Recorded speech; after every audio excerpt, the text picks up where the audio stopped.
बड़ी खबर से आपको रूबरू करा रहे हैं। दोनों मृतक पैतृक जमीन पर परिजनों ने दफनाया शव। बड़ी खबर, गांव में भारी पुलिस बल तैनात है। पीड़ित परिवार से मुलाकात करेगी महिला आयोग की टीम। उन्नाव का मामला, पैतृक जमीन पर परिजनों ने दफनाया शवों को। बड़ी खबर से आपको रूबरू करा रहे हैं।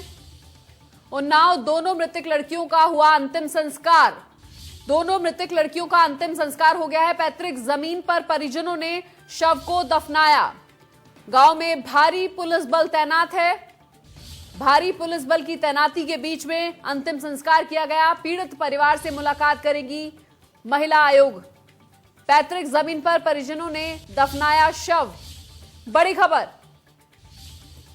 उन्नाव की ये बड़ी खबर, दोनों मृतक लड़कियों का हुआ अंतिम संस्कार। पैतृक जमीन पर परिजनों ने दफनाया शव।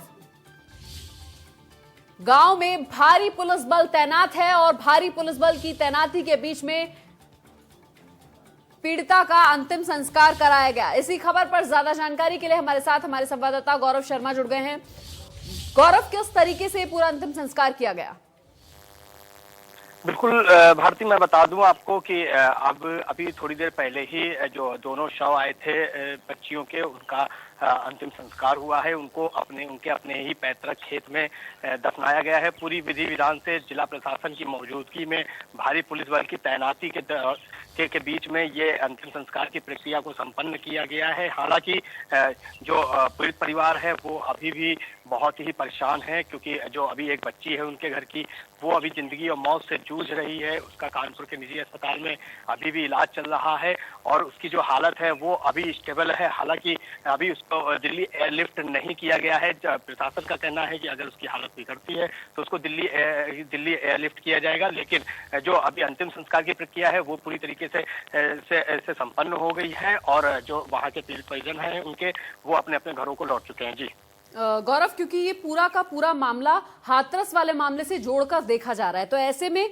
जिस तरीके से हाथरस में पुलिस बल ने ही अंतिम संस्कार कर दिया था अपने तरीके से, यहाँ पर क्या पूरी तरीके से पूरे विधि विधान से परिजनों ने ही अंतिम संस्कार किया है और पूरी तरीके से पूरा अंतिम संस्कार किया गया?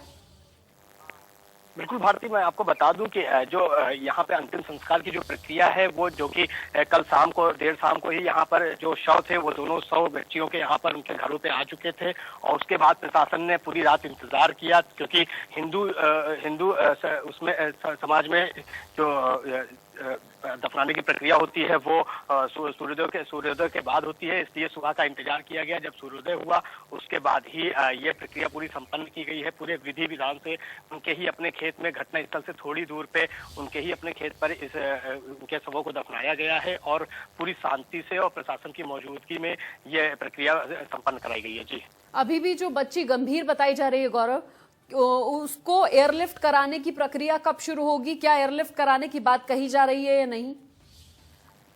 देखिए, सरकार जो है वो मुख्यमंत्री के साफ आदेश हैं कि जो भी पीड़ित परिवार है उसके इलाज में, पीड़ित बच्ची के इलाज में जितना भी खर्च आएगा वो सरकार वहन करेगी और उसको कानपुर के टॉप हॉस्पिटल, रीजेंसी हॉस्पिटल में उसका इलाज चल रहा है निजी अस्पताल में। और जो उसकी हालत बिगड़ती है तो जिला प्रशासन का कहना है कि उसको तुरंत दिल्ली एयरलिफ्ट किया जाएगा।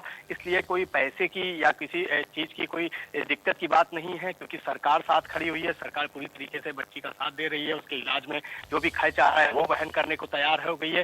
तो साफ तौर पे अब जो बच्ची की हालत है वो, हालांकि वहाँ पे जो अभी कोई बुलेटिन जारी नहीं हुआ है, लेकिन उसकी हालत स्टेबल बताई जा रही है। वो वेंटिलेटर पे है और अगर उसकी हालत बिगड़ती है तो दिल्ली एयरलिफ्ट किया जा सकता है। जी, वेंटिलेटर पे है लेकिन हालत स्थिर बताई जा रही है अभी। गौरव, साथ ही मैं ये भी जानना चाहूंगी कि जिस तरीके से बताया जा रहा है कि वहां पर भारी पुलिस बल तैनात है, ऐसे में क्या परिजनों के दिमागों में कोई खौफ या आसपास के लोगों में, इतना भारी बल में, इतना भारी तरीके से वहां पर पुलिस बल तैनात है, तो ऐसे में क्या उनके दिमाग में कोई खौफ या कुछ ऐसा मामला?